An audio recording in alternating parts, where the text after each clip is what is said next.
Assalamualaikum warahmatullahi wabarakatuh. Hai Givers, apa kabarnya nih? Kembali lagi bersama saya Muhammad Kevin sebagai host dari podcast Gemilang. Nah kan kemarin udah nonton tuh yang episode pertama sama Kak Khalid. Kali ini insya Allah di episode kedua berjudul Mewujudkan Indonesia Gemilang bersama Bang Ajis. Oke. Assalamualaikum warahmatullahi wabarakatuh. Bang Ajis ini sebagai Direktur Utama dari Gemilang Indonesia di periode kali ini. Oke, sebelum mulai nih kayaknya nggak asing nih ada sebuah kotak tagline di pojok kanan sebelah sini. Ya, bisa tolong ambilkan Bang Ajis? Oh, siap. Nah, jadi saya sekarang udah ada program sedekah recehan dari setiap hari 1000, 2000 lah gitu. Dari gope-gopean kayak gini masukin aja. Boleh dimasukin Bang? Siap. Oke, siap. Oke, nah ini adalah tagline-nya, adalah satu program dari Gemilang Indonesia untuk sedekah bentuk recehan. Nanti bakal jelasin di podcast kali ini apa sih itu tagline, gimana sih caranya, dan apa aja benefit yang didapatkan. Oke, itu aja. Sip, taruh lagi di sini. Oke, nah sebelum mulai nih Bang, saya ada 5 pertanyaan nih, 5 rapid test sebutannya ya, kuis singkat gitu kan. Langsung aja ya pilih salah satu ya. Oke, pertanyaan pertama, kuliah atau kerja? Kuliah. Oke, kuliah sih. Yang kedua, kerja kantoran atau turun ke lapangan? Kantoran. Kantoran. Oke. Yang ketiga, itu baca buku atau dengerin podcast? Podcast. Podcast. Oke. Yang keempat, rapat di siang hari atau di malam hari? Malam enak kayaknya. Oke, asli malam dimakan gitu ya. Oke, yang terakhir itu kopi atau teh? Kopi. Oke, pasti kopi. Kopi. Oke, lanjut nih ke pertanyaan sudah saya kumpulin ini untuk Bang Ajis terkait Gemilang Indonesia. Oke, pertanyaan pertama, Bang, my first question nih. Oke. Apa sih itu GI atau Gemilang Indonesia? Mungkin bisa dijabarkan nih. Apa sih itu GI? Oke. Mungkin sebelumnya secara umum sudah dijelaskan sama Kak Khalid di podcast pertama ya. Jadi Gemilang Indonesia itu sebuah yayasan sosial yang memang bergerak tentunya di bidang sosial secara umum, tapi kita lebih terfokus kepada pendidikan, yang mana target kita adalah pendidikan untuk anak-anak marginal, yatim, dan duafa sesuai visi kita. Gemilang Indonesia mempunyai visi menjadi lembaga sosial profesional yang bergerak di bidang pendidikan untuk anak-anak marginal, yatim, dan duafa. Berarti lebih terkhusus tadi apa? Sosial pendidikan ya? Lebih ke pendidikan ya. Oke, lebih pendidikan. Oke, nah lanjut nih pertanyaan kedua. Tadi kan pertanyaan pertama udah dijawab nih seputar Gemilang Indonesia dari Bang Ajis. Nah, oke, tadi kan Bang Ajis bilang bahwa Gemilang Indonesia ini adalah sebuah yayasan atau bahasa kerennya NGO ya. Yeah. NGO yang berfokus pada bidang sosial pendidikan. Nah, pendidikan ya, ada kata-kata pendidikannya. Berarti pendidikan programnya ya, berarti programnya fokusnya pendidikan nih bakal besar banget gitu kan, banyak gitu.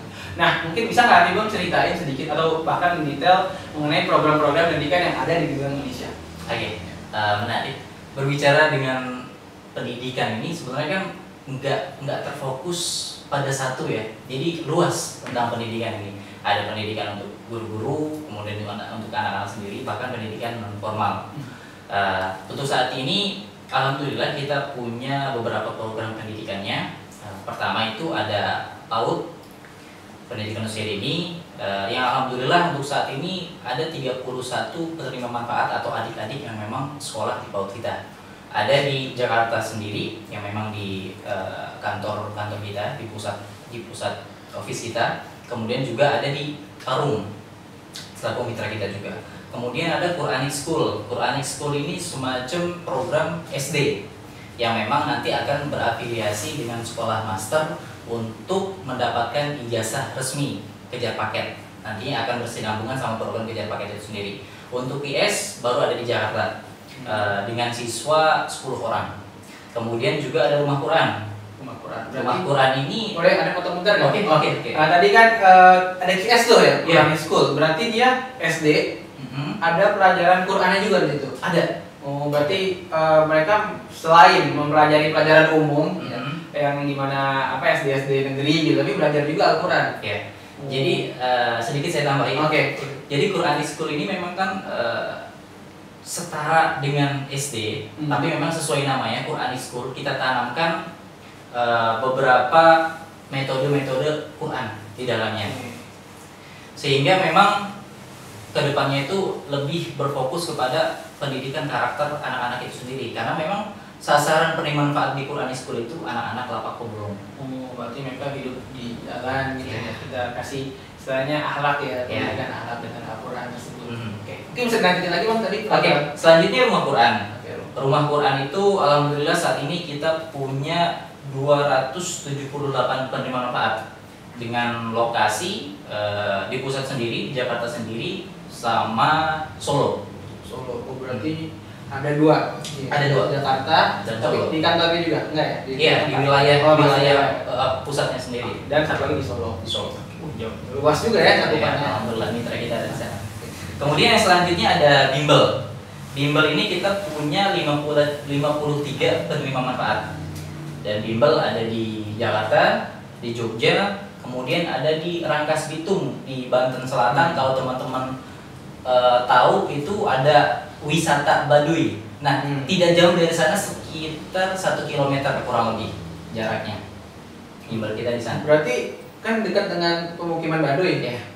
Kebanyakan murid yang di situ anak Baduy juga bukan Bang?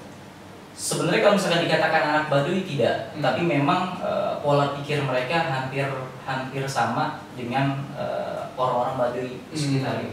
Tapi sudah bukan orang Baduy lagi, karena memang mayoritas di sana sudah mulai Muslim. Oh, mulai Muslim. Mungkin ada juga itu. Oke, selanjutnya ada parenting atau sekolah orang tua, yaitu memang untuk mengedukasi para orang tua atau wali murid penerima manfaat kita agar bisa bekerja sama untuk memacu atau mengembangkan pendidikan anak-anaknya tersebut. Jadi kan tidak bisa tuh kalau misalkan hanya dari kita atau hanya dari guru, harus ada kerjasama antara guru dan orang tua. Oh, itu menarik tuh. Berarti Gemilang Indonesia ini nggak cuma ngadidik murid-muridnya juga doang ya. Ternyata orang tuanya pun juga dikasih gitu ya pendidikan. Biasanya kalau di kelas parenting itu biasanya apa aja sih Bang yang dikasih ke orang tua, pendidikan seputar apa gitu? Lebih kepada evaluasi perkembangan pembelajaran anak-anak. Oh, berarti orang tua itu dikasih tahu misalnya cara mengajar di rumah kan lagi corona ini lagi pandemi kan, belajar di rumah. Gimana sih cara belajar yang baik gitu kan dengan anak. Oke. Lanjut Bang. Oke, selanjutnya ada RBK. RBK ini Rumah Baca Kaisa, lebih kepada literasi anak-anak untuk lebih mengembangkan pengetahuan mereka. Tapi qadarullah untuk saat ini belum secara masif pergerakan di program ini karena memang belum ada SDM yang memang siap mengelola secara serius di bidang ini. Insyaallah beberapa bulan ke depan akan kita garap secara serius di program RBK ini. Untuk tempatnya sudah ada di Jakarta sendiri dan di Jogja. Untuk RBK itu rumah baca. Ya. Kaisa itu diambil dari Gemilang Indonesia sebelum menjadi yayasan. Jadi mungkin sudah pernah diceritakan sama Pak Walid. Gemilang Indonesia itu berdiri dari komunitas. Ya, komunitasnya bernama Kaisa. Komunitas pecinta anak bangsa. Oke, selanjutnya ada beasiswa. Beasiswa ini ada dua. Ada beasiswa kurang mampu dan ada juga beasiswa beasiswa pintar. Jadi untuk anak-anak yang berprestasi. Ini kita ada 2 penerima manfaat.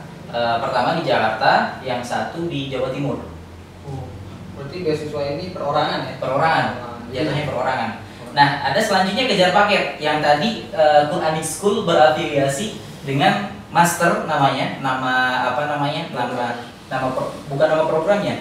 Jadi kita bekerja sama dengan master. Jadi master itu madrasah terminal yang memang dinaungi oleh Yayasan Bina Insan Mandiri. Jadi kita berafiliasi dengan mereka untuk mengeluarkan ijazah resmi. Berarti anak-anak Quranic School yang kita bina, yang GI bina ini belajar di Quranic School, lalu nanti ijazahnya dari master tersebut. Iya, master tersebut. Nah, yang terakhir ada sekolah payung. Sekolah payung ini kurang lebih sama dengan kejar paket ini, tapi kalau kejar paket tadi kan lebih diprioritaskan ke anak-anak binaan kita. Akan tapi sekolah payung ini bersifat umum. Jadi dari teman-teman di luar sana yang memang belum secara resmi menjadi penerima manfaat kita, dari mereka mengajukan untuk mendapatkan kejar paket atau ijazah resmi tadi, akan kita ajukan ke master dengan program Sekolah Payung ini. Jadi itu beberapa program pendidikan kita, dan alhamdulillah juga kan kita memang punya berbagai mitra di berbagai daerah. Berarti ini Giver tadi udah diceritain nih sama Bang Aziz terkait program-program di Indonesia, cukup banyak, lebih dari 10 ya Mas. Kalau dihitung Sekitar program utama itu ada 8. Ada Cuman kalau 8. misalkan dengan unit dan mitra ya lebih dari 10. Dan cakupannya luas ya, bahkan sampai ada yang di Solo ya, ada juga yang di Rangkas Bitung, di Banten, dan di tempat-tempat lainnya. Nah, mungkin satu lagi nih, tambahan mungkin memberitahu dari teman-teman juga yang saya utarakan tadi kan, berbicara dengan pendidikan tidak berfokus dalam satu hal ya, atau pendidikan formal atau misalkan SD, SMP, SMA, tapi mencakup berbagai hal. Nah, ada insya Allah akan launching di bulan ini atau bulan depan itu lebih ke arah pendidikan entrepreneur. Oke, wih, menarik tuh. Zaman sekarang lagi muncul nih apa entrepreneur, apalagi startup gitu ya. Anak-anak milenial bikin usaha. Ya. Itu apa tuh Bang? Ya, lebih kepada kita membangun skill atau kemampuan bisnis teman-teman para milenial yang memang tentunya berekonomian menengah ke bawah yang memang layak kita bantu. Jadi kita melatih skill mereka dalam mengelola bisnis. Tentunya nanti akan kita support pendanaan juga yang memang ada keseriusan untuk menjalankan program ini. Jadi memang misi kita, visi dan misi kita untuk program ini, penerima manfaat yang akan kita berikan program ini dari mustahik menjadi muzaki. Oh, berarti kita mencoba ya membantu ya orang-orang yang mungkin awalnya membutuhkan, kita beri pendidikan Gemilang Indonesia beri pendidikan bisnis, dan kita kasih modal juga ya. Akan memberikan modal juga, dan diharapkan bisa berkembang dan memperbaiki ekonominya. Justru nanti ke depan mereka yang membantu. Nah, tadi udah dijelasin sama Bang Aziz terkait program-program yang Gemilang Indonesia berikan kepada anak-anak marginal, yatim dan duafa. Dari ada rumah Quran, Quranic School, gitu kan, dari berbagai macam daerah, ada yang di Solo, ada yang di Rangkas Bitung, dan banyak juga jumlah penerima manfaatnya sampai 400-an Bang ya? Iya, 470-an. 470 total penerima manfaat dari seluruh program-program pendidikan di Gemilang Indonesia. Nah, tadi kan programnya banyak dan cakupannya luas. Pasti secara kasarnya Gemilang Indonesia tidak bisa berjalan secara sendiri. Ya, butuh istilahnya sebagai yayasan sosial, istilahnya bergerak bersama dengan lembaga-lembaga lain atau yayasan-yayasan lain atau bahkan perusahaan-perusahaan. Nah, selama berjalannya ini ada nggak nih Bang, GI ini, Gemilang Indonesia ini bekerja sama dengan suatu lembaga, suatu yayasan atau bahkan suatu perusahaan dalam menjalankan programnya? Ya, tentu pasti ada, dan alhamdulillah lumayan banyak lah gitu.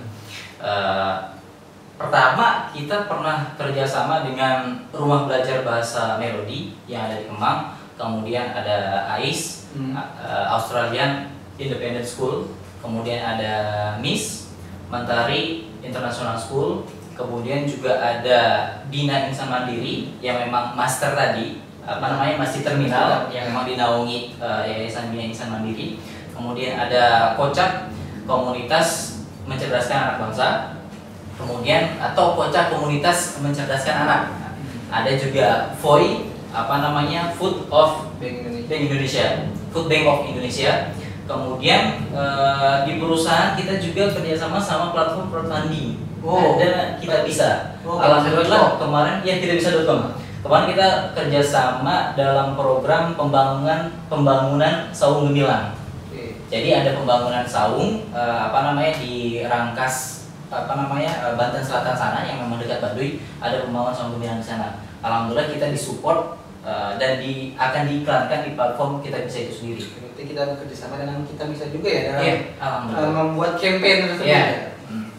Kemudian juga kita tentu di samping bekerja sama dengan lembaga yang memang punya nama atau organisasi yang lumayan besar, kita juga tidak menutup kemungkinan untuk bekerja sama dengan organisasi-organisasi kampus. Kayak memang kampus di dekat lokasi kita ada kampus Limpia yang memang kampus Arab di situ. Ada beberapa organisasi yang memang pernah bekerja sama dengan kita. Ada kami, ada HMI, ada LDK, kemudian juga ada KSEI. Ya. Mungkin itu beberapa organisasi atau lembaga yang pernah bekerja sama dengan kita. Ada juga perusahaan kayak YBM PLN pernah juga. Oh, itu PLN perusahaan listrik negara itu ya. Berarti secara garis besar Indonesia pun istilahnya membuka tangan ya untuk teman-teman nih mungkin yang nonton video. Iya ngerti gue. Dompet duafa. Nanti kita lanjut aja ya, kita terima kasih. Berarti Gemilang Indonesia secara sebuah lembaga itu pun tetap membuka peluang bagi teman-teman mungkin yang bergabung di suatu komunitas, di suatu lembaga atau bekerja di perusahaan ingin bergabung bersama Gemilang Indonesia dalam membuat suatu program kebermanfaatan bersama. Bisa nanti calling ya, hubungin kontak person atau DM di akun Instagramnya, kita join bareng gitu, kolaborasi bareng, memberikan kebaikan bagi Indonesia. Insya Allah. Nah, yang menarik, Vin, di samping memang kita kerjasama dengan perusahaan dan komunitas-komunitas tadi, kita juga menjadi mitra pengelola zakat. Jadi alhamdulillah kita juga menghimpun zakat. Kebetulan memang menghimpun zakat dan menjadi mitra pengelola zakat Dompet Duafa cabang Surabaya. Jadi memang kita juga bekerja sama dengan Dompet Duafa yang cabang Surabaya. Oh, berarti nggak semua yayasan bisa menghimpun zakat ya? Harus punya izin khususnya legalitasnya. Dan menjadi MPZ ya? Apa tadi? Mitra pengelola zakat. Berarti itu guys, ada info juga kan, trivia nih teman-teman. Jadi nggak semua lembaga guys bisa menghimpun zakat ya. Cuma lembaga-lembaga tertentu yang mendapatkan izin dan menjadi MPZ ya, mitra pengelola zakat dari Dompet Duafa. Nah, lanjut lagi nih Bang ke pertanyaan selanjutnya. Kan tadi Gemilang Indonesia sebagai yayasan yang bergerak di bidang pendidikan memiliki banyak program ya. Tadi banyak banget program utamanya, ada 8, belum lagi dengan program mitra dan memiliki penerima manfaat sampai 400-an. Nah, itu gimana sih? Kan pasti perlu biaya operasional besar ya. Nah, gimana cara Gemilang Indonesia ini mencari atau menghimpun dana agar bisa menjalankan program pendidikan tersebut? Oke, menarik ya. Jadi di program fundraising ya, pembiayaan untuk pendidikannya tadi lah. Di program fundraising kita mempunyai dua sumber. Jadi ada sumber Ziswaf, ada juga SE. Ziswaf itu mungkin teman-teman sudah lumrah lah bahasa ini, zakat, infak, sedekah, wakaf. Kemudian juga di SE-nya ada social enterprise-nya, jadi bisnis GI itu sendiri.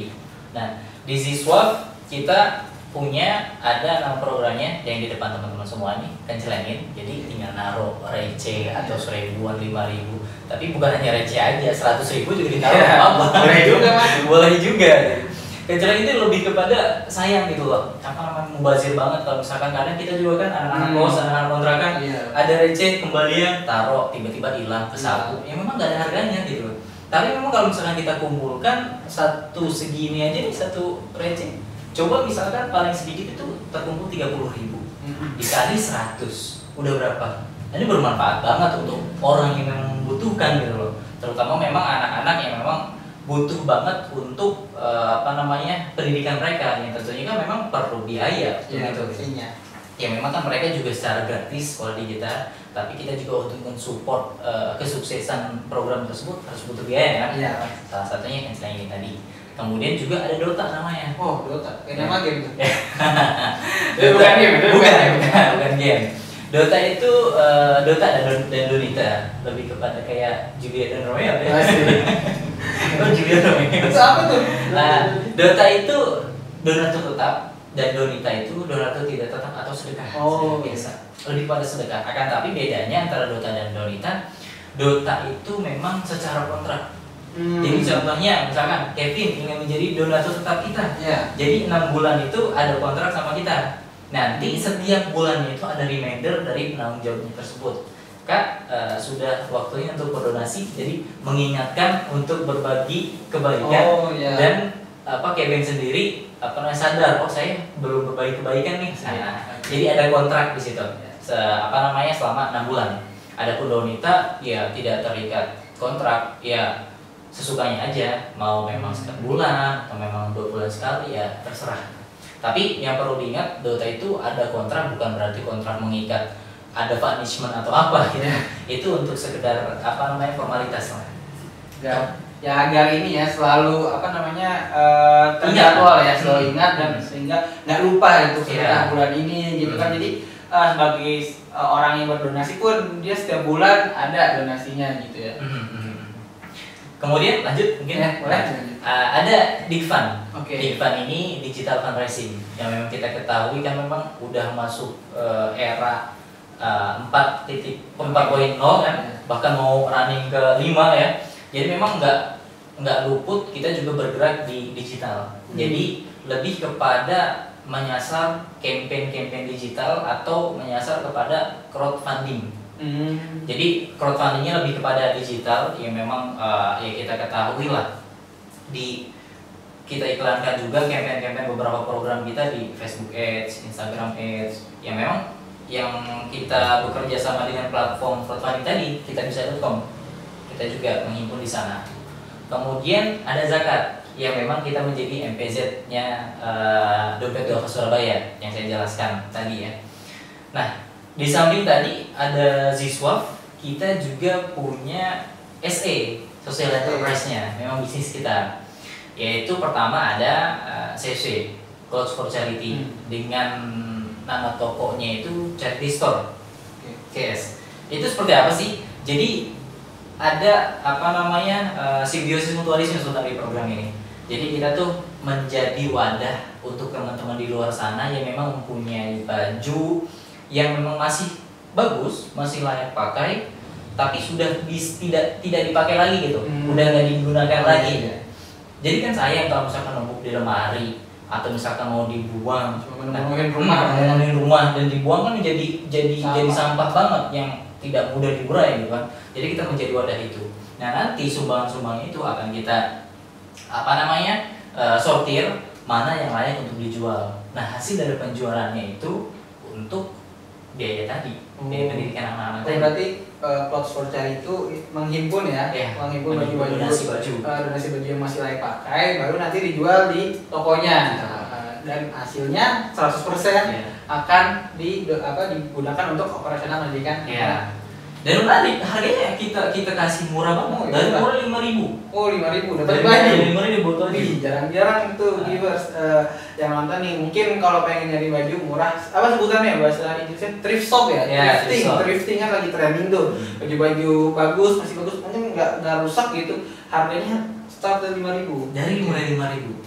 Ya mungkin teman-teman yang tertarik bisa nanti ada di sini sama Instagramnya kalau mau cari bajunya atau mau datang ke tokonya nanti ada di sini alamatnya juga. Oke.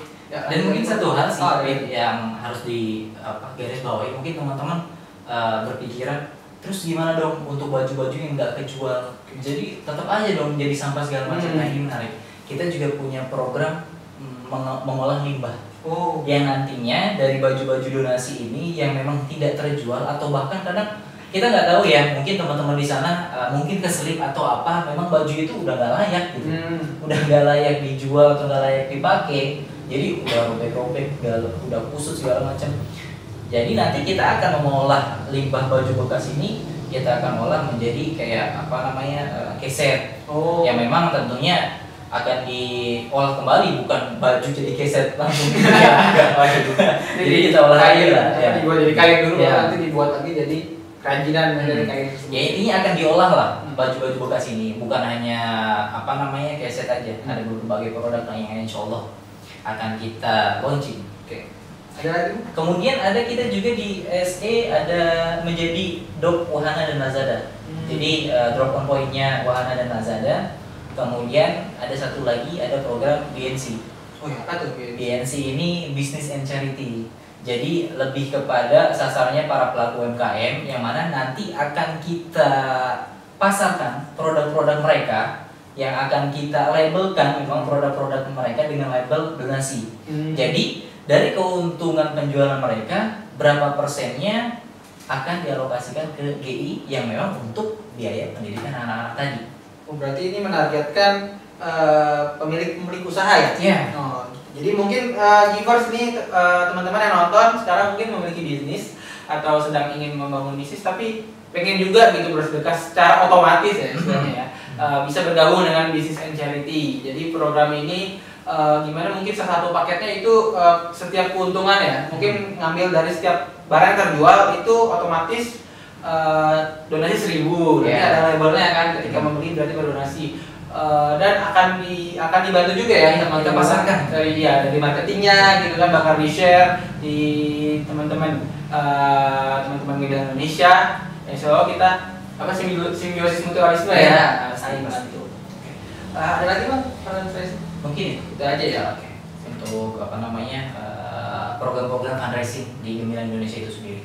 Oke, itu banyak banget tadi ya program fundraisingnya, ada 8 ya atau sekitar 7 ya, jadi ada program fundraising yang Gemilang Indonesia usahakan menjadi dana operasional untuk pendidikan gratis bagi anak-anak pemulung ya, marginal, yatim dan duafa. Dan satu hal yang harus diketahui, jadi dari bisnis Clothes for Charity tadi atau charity store tadi, kita alhamdulillah punya beberapa cabang dan agen di luar Jakarta.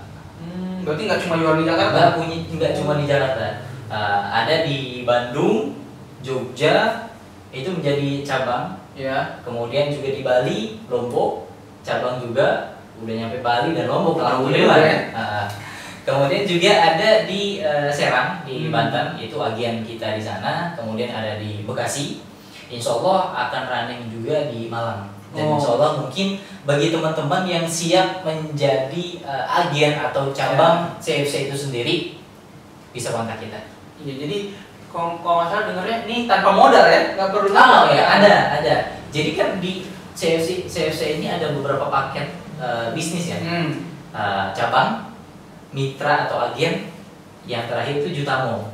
Jadi Jutamo itu memang jualan tanpa modal. Jadi lebih semacam kayak dropshipper. Oh, dropship. Oke. Dropship bukan reseller ya, tapi kayak dropship. Cuma memang namanya aja yang kita ubah. Tapi sistemnya lebih kepada dropship.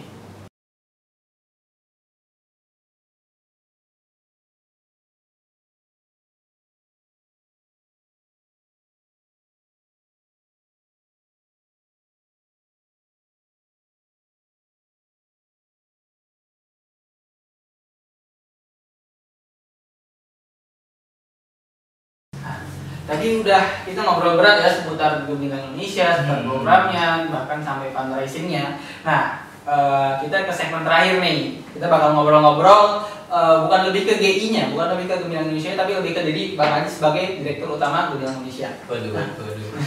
Siap-siap nih Bang ya? Iya.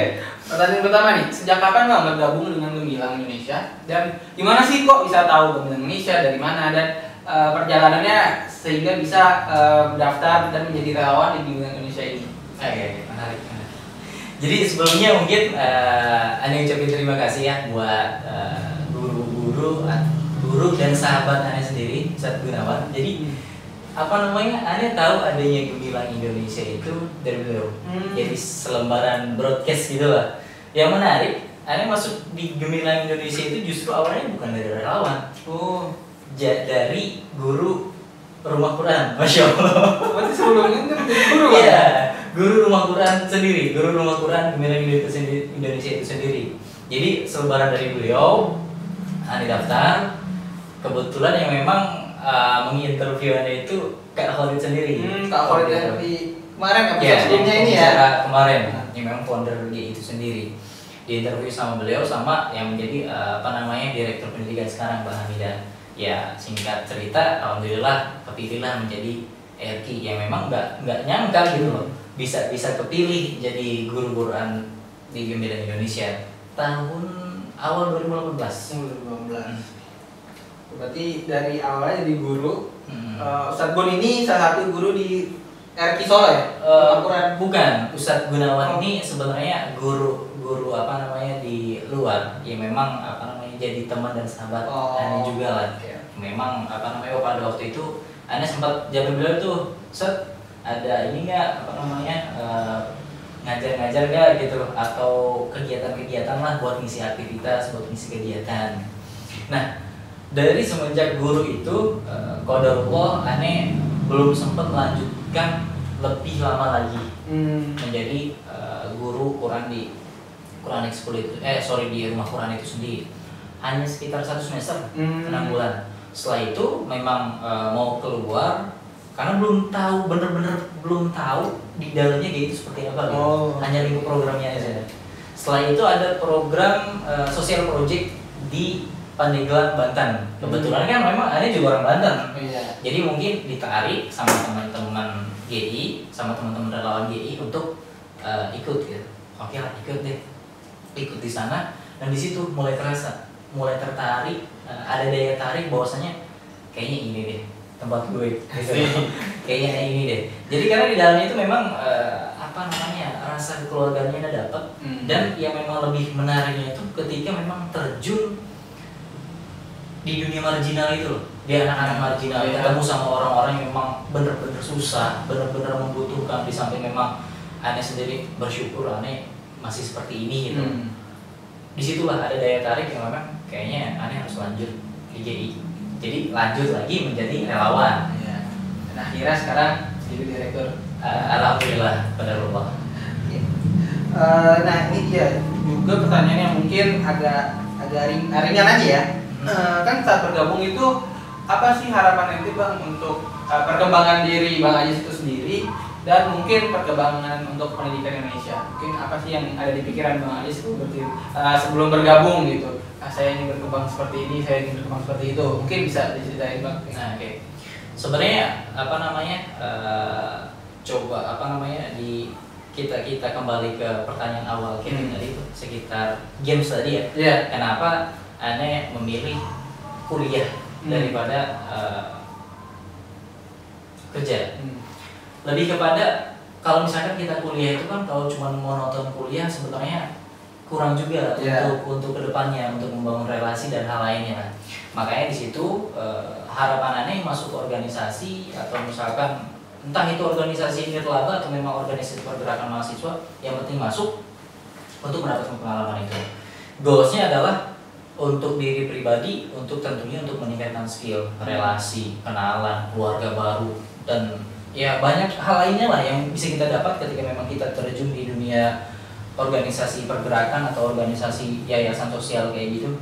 Nah, ya hal yang bikin menarik kenapa Ane tetap di GI itu lebih kepada melihat anak-anak lapak atau lapak pemulung, anak-anak marginal yang memang sesuai misi dan visi Katolik, ya anak-anak ini perlu dibantu.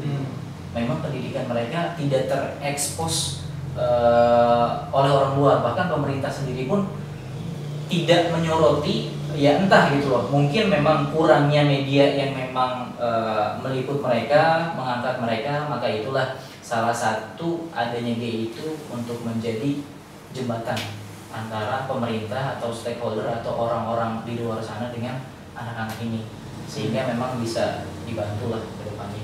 Berarti ya Bang Ajis melihat bahwa ini kesempatan untuk berbuat baik lah ya bahasanya. Oke. Nah ini pertanyaan terakhir nih. Nah mungkin ada nggak sih Bang cerita, sebuah cerita gitu dari Bang Ajis, dari pengalaman. Mungkin kalau Kak Khalid kan dia bercerita kemarin tuh dia ketemu sama anak-anak di sholat, ada anak-anak dia nggak ikut sholat tapi malah mulung ya kan di daerah sekitar tempat tinggalnya Bang Ajis, Bang Kak Khalid. Oke. Nah, kalau Bang Ajis ini ada nggak sih pengalaman yang menarik atau cerita yang menarik selama menjadi relawan di Gemilang Indonesia ini? Oke. Nah, kayak cerita nih jawabannya nih. Ya. Mungkin ceritain aja semuanya Bang. Ada. Banyak sih sebenarnya. Mungkin tapi mungkin salah satunya aja. Dulu kan sebenarnya kantor Gemilang itu bukan di sini, bukan di Pekalongan sini. Jadi dulu itu waktu saya bergabung menjadi relawan atau keluarga Gemilang itu sendiri, sekolah, kantor, toko, penghimpunan baju itu satu tempat. Dengan tempat yang tidak begitu luas gitu. Ya sekitar-sekitar kita aja dibagiskan. Dan kadang kan memang saya juga numpang sesekali bermalam di situ. Kayak sambil beres-beres kantor, beres-beres gudang segala macam di situ. Dan memang tidurnya kita ya di tumpukan-tumpukan baju yang memang lagi kita sortir. Ya tapi kayak nyaman aja ya, namanya capek kan. Dan memang kan tumpukan-tumpukan baju itu memang banyak kan, di karung, di kardus. Ya bukan hanya saya sendiri, teman-teman yang lain tidur bukan di kasur, bukan di sofa kursi, bukan, tapi memang di tumpukan baju itu sendiri gitu. Dan lucunya lagi waktu itu kan memang dulu setiap weekend itu kita bazar, bazar amal keliling jualan baju-baju itu sendiri. Yang angkutnya memang belum pakai mobil karena Oke. pada saat itu kita belum mampu gitu. Belum mampu untuk nyewa mobil, belum mampu untuk ngangkut barang-barang itu pakai mobil, makanya pakai motor. Mungkin bawa motor ditaruh di motor. Di motor di belakang. Ya udah gitu loh, yang punya motor atau gantian, yang satu megang setir, yang satu megang belakang, kayak orang di pasar aja. Mahasiswa itu masya Allah banget. Maksudnya jalan di gang kecil, ya kadang sesekali kesenggol tiang, memang karunya gede kan, karunya gede, kesenggol tiang, kena jatuh. Tapi ya itu kalau misalkan diingat-ingat kembali, kalau sekarang kita flashback, lucu sih. Iya, cerita yang menarik ya. Perjuangan kita waktu itu ya kalau misalkan diingat dulu mungkin kita merasa ya Allah gini banget, ya Allah ngapain sih. Cuman sekarang dengan hasil kita yang sekarang, dengan kita bisa memanen apa yang kita tanam dulu, ya alhamdulillah gitu. Oke, berarti itulah pengalamannya ya dari Bang Adis ya, selama menjadi relawan di Indonesia. Oke, itu aja tadi pertanyaan terakhir menutup episode kali ini di podcast 9. Buat teman-teman nih, Gibran Indonesia sebagai yayasan sosial juga menerima sedekah, donasi ataupun zakat dari teman-teman yang menonton di sini. Mungkin bingung ya kan, pengen sedekah online kemana, pengen mungkin membayar fidyah Ramadan yang belum bayar, bisa membayarkan juga di Gibran Indonesia, dan zakat pun juga bisa di Gibran Indonesia. Oke, mungkin ada closing statement Bang, atau quotes atau pesan untuk penonton sih semua yang rata-rata mungkin anak muda juga seperti kita ini ya. Ada nggak pesan nih Bang untuk penonton ya? Mungkin dari Ane untuk sahabat pemilih Indonesia di luar sana, jika kalian tidak bisa berkontribusi dengan materi ataupun tenaga, lakukan dengan gagasan, ide, dan kritik yang membangun. Kalaupun tidak bisa, lebih baik diam. Oke, super sekali. Sekian teman-teman sahabat Indonesia. Salam teman berbagi kebaikan.